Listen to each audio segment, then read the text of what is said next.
Welcome back to Union Church University Old Testament Overview. This is the book of Leviticus. If you missed part 1, you can always find that on our website by searching Union Church Rio.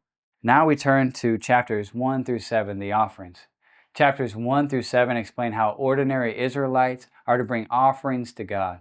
These are 5 main offerings: the burnt offering, the grain offering, the peace offering, the sin offering, and the guilt offering. We'll start with the burnt offering. It's meant as atonement for sin. Look at chapter 1, verses 3 through 5. If his offering is a burnt offering from the herd, he shall offer a male without blemish. He shall bring it to the entrance of the tent of meeting, that he may be accepted before the Lord. He shall lay his hand on the head of the burnt offering, and it shall be accepted for him to make atonement for him.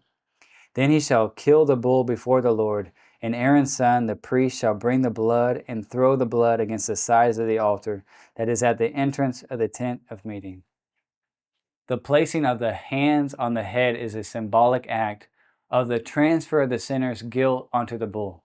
The bull is killed for the person's sins. So when the Israelites is aware of their sin, this is what is needed to do. How many bulls, sheep, goats, birds, etc. do you think a single Israelite might offer in his entire adult life? Do you think the Lord takes sin seriously? Well, the Israelites had it graphically imprinted on them through these offerings. Then we have the grain offerings in chapter 2, verse 1, offered as acts of devotion and remembrance. And there were peace offerings in chapters 3, verse 1, which emphasized the fact that all belonged to the Israelites was really the Lord's. Another offering was a sin offering in chapter 4, verse 3, which was meant to cover sins that were unintentional or done in ignorance. Even if one doesn't know some action is a sin, it still is. God's standards are measured by His own holiness, not by our awareness. Interesting thought. Did you ever think that if you didn't mean to sin, it wasn't sin? Apparently, intentions aren't everything. Finally, there is the guilt or trespass offering in chapter 5, verse 6, which is meant to highlight the wickedness of sin and to atone for it at the same time. This particular is to be offered when one becomes ritually unclean or sins against his neighbor. Then chapters 6 through 7 lay out how these sacrifices are to be made. Every detail is laid out. How much what offering is to be sacrificed, how animals are to be slaughtered, what utensils are and are not to be used. God intends His people both then and now to feel the sheer burden caused by our sin. What's most noteworthy here is the uncompromising exactness of our holy God, all as a foreshadowing of how Christ was the perfect Lamb who was slain on our behalf. Next, chapters 8 through 10, establishment of the priesthood.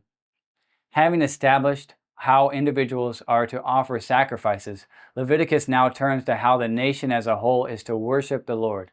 Looking at chapters 8 through 10, we see Aaron's appointment as Israel's first high priest, with all of his descendants set apart as priests.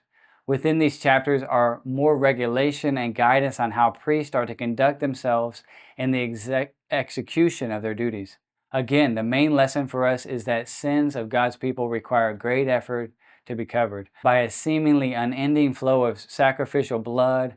And once again, Christians are reminded of how Christ perfectly fulfilled His role as a great high priest. After His sacrifice was complete, the great curtain in the Holy of Holies that separated God from man was torn in two. Now God's people are now able to boldly approach the throne of grace in the name of Jesus without any human priest as mediator. Next, chapter 9:22 through 10:3, we see that Yahweh shows Himself holy. With that, let's dive into the text. Turn to chapter 9. We're going to start in verse 23. What's going on here is that God has just given all these directions that I mentioned, and Aaron has followed all directions. We read, "And Moses and Aaron went into the tent of meeting, and when they came out, they blessed the people, and the glory of the Lord appeared to all the people. And the fire came out from before the Lord and consumed the burnt offering, and the pieces of fat on the altar. And when all the people saw it, they shouted and fell on their faces." This is a real climax to the book so far. We had 9 long chapters of what to do with dead animals, oil, fat, kidneys, flanks, liver, blood, fire, clean things, unclean things, priestly clothes, and the proper days to do it on. There is an exactness in all that God commanded. Then in this amazing display, God shows that He accepted the Israelites' worship. Of course, the people fell on their faces. But the story doesn't end there. Let's keep reading. Chapter 10, verses 1 through 3, we read, Now Nadab and Abihu, the sons of Aaron, each took his censer and put fire in it and laid incense on it and offered unauthorized fire before the Lord, which he had not commanded them. And fire came out from before the Lord and consumed them, and they died before the Lord. Then Moses said to Aaron, This is what the Lord has said. Among those who are near me I will be sanctified, and before all the people I will be glorified. And Aaron held his peace. And that raises a question. What does Moses mean that they offered unauthorized fire?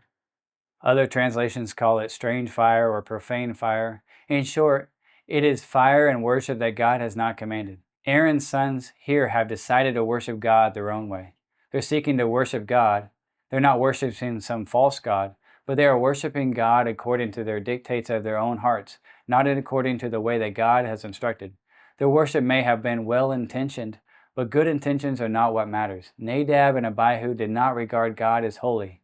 They did not treat him as distinct. Rather, they disobeyed and risked leading all of Israelites into disobedience and were therefore punished. God will defend his name by guarding his holiness. Well, we're going to pause right here and pick up where we left off next time.